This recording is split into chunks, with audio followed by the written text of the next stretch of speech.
喺英國2025年秋季財政預算案，財政大臣 Rachel Reeves 宣布咗一項新嘅物業稅，針對英格蘭嘅高價住宅叫做 High Value Council Tax Surcharge， 大家都叫佢做 Mansion Tax。呢一個附加費會喺2028年4月實施，適用於價值200萬英鎊或以上嘅住宅。總共有4個級別，由價值200萬至250萬鎊，每年要俾2500鎊。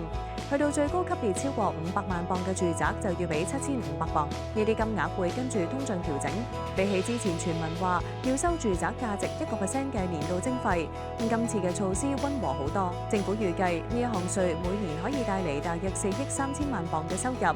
由2028至2029年度開始用嚟支持地方政府服務。呢一個附加費影響唔到1% 嘅高端物業，主要集中喺英格蘭東南部同倫敦。講到倫敦 Concord London 喺最尊貴嘅 Zone 1核心地段，精心打造3個極具特色嘅豪華府邸，包括天際地標式住宅 Principal Tower、古典瑰麗嘅 Marylebone Square， 以及融合現代高雅同時尚格調嘅 W1 Place。如果想了解以上3個物業嘅詳盡資料，歡迎親身嚟臨我哋香港銅鑼灣展銷中心。